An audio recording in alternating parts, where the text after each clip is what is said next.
say waje brena guso ehwe bedwam on Adom TV ebra se dey Asem di kadwuma dey bebre for the second year koma Kingdom Herbal o na kofa Kingdom Garlic Bitters Kingdom Garlic Capsules dey badwa so no mbo eboa se dey be asrade awodo wo ni padwam no enane ni nyina edi efiri no ema immune system no so ano eye di na kutia wodo a eba ni padwam New Kingdom Ginseng Power Capsules eno so die emema na duro we na mema de mema sebab se dey bia kai se enye aphrodisiac enye dura wonum ya na na oba de kwakoda eye dura wonya malaria na doctor ka cho se jeduro nim ne entitu saa na eye treaty or how enti ama bema mema yosem wompem no akofom saa na New Kingdom Ginseng Power Capsules no eye oba to bi ma kunu to bi ma boy no no wonum ne ye a eye edeba mu nyina tremendous ne nso die ema ne dia ema ne siesie ahimfie hodom ode pu white ni nyina efra ni nyina de efra hodom Ghana ba bia 200 bia no kwa nsa beka bi ato atifofo ni ente Kingdom Herbal Center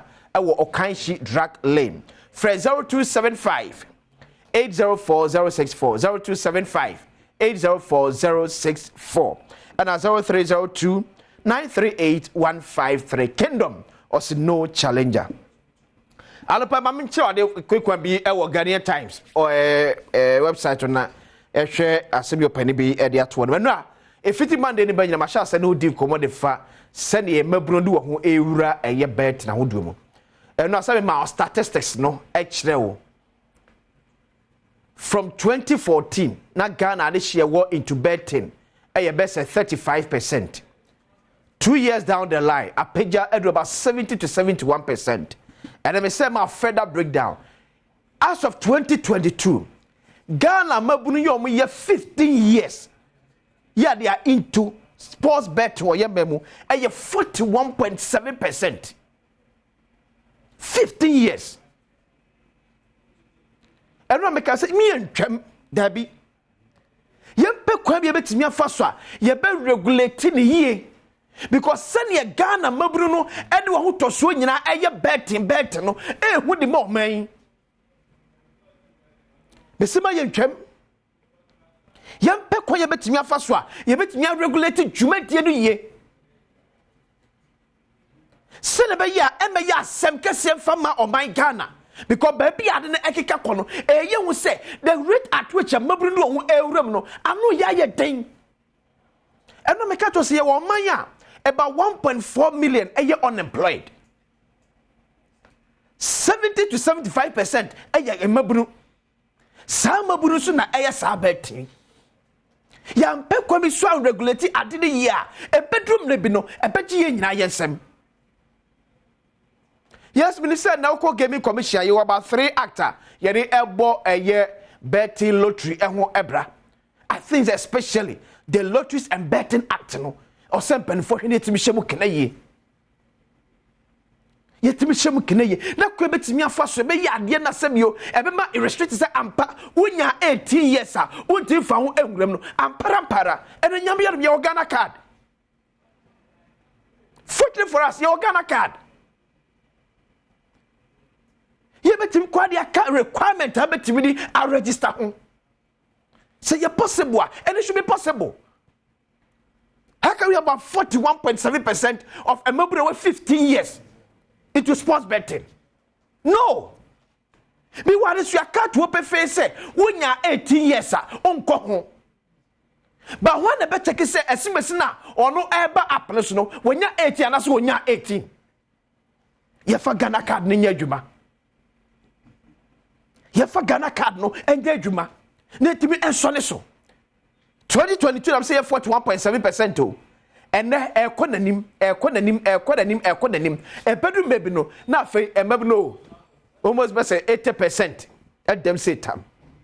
Now TGM, one of the international firms from your research pa research we on Ghana I think in 2021 60 to 80% of students Adom sika etwa betting 60 to 80% ebidi school fees ebidi skadi amomo eso mfa bo ho bra minister asia wotiti bi University abrant ba kwem se fam ko sakra ko hye no akomfo nyame fa ne kransie yade papa eli sika ba krom basi an regulate ni here ebe ma bonyunu na ebata ho no abese na mpani nyina me si eyade papa edi sika bekrom basi yan regulate ni ya sa bonyunu na ewo ho no eba be sa na mpana ewa de den ho nyina yentimi ntwa so say ya asoman dabi yentimi ntwa so say ya asoman. Something needs to be done about it. Or see it me home baby. No man mun nyina to catch them say baby ababedu no it is time see be ma restrictions no aye hard aye more. So be 18 years again am amra chire pefe pass the back de no ho. But how can we have 15 years? Make a quick when we SS1. I feel I call SS1. Obi so feel be OGSS. 15 years, 41.7%, 15 years of age, and they trap bet. That be, give me commission pen for young baby. Young baby, medical can say, Minkasi yenchem. Minkan baby, I see yenchem. But I say restrictions on betting, no, yeba munyading. Especially about Quebec, me use a Ghana card. Because for now, before I up the Senate or Koswa, I'm say a Bissau date of birth. And date of birth will be 50 years, or better me up Bobia show, but you call us 42. Or better me verify. Or better not verify. You use Ghana card, no more final registration. Let me detect a mabruna, a no sam pensiona, you so be no aside what me to bet. You need some bruning in a free. Because Yami had on the 16th of December, you had the Accra International Conference Center. Adom TV 9 lessons and carols. And a basso. Brabehe. KK for Sujinemu, Perez music in ye. Multimedia qua and Sujinemu den. What may be your how? What may be your how? Pa. To take it to a star 713 star 3 star 003 3 hash. Star 714, yeah, star 714 star 003 star 3 hash. To take it to Onum. At the phone pa near Yenshia, our Accra International Conference Center. O Mahine Kwabena Asante Atenase. Shall we?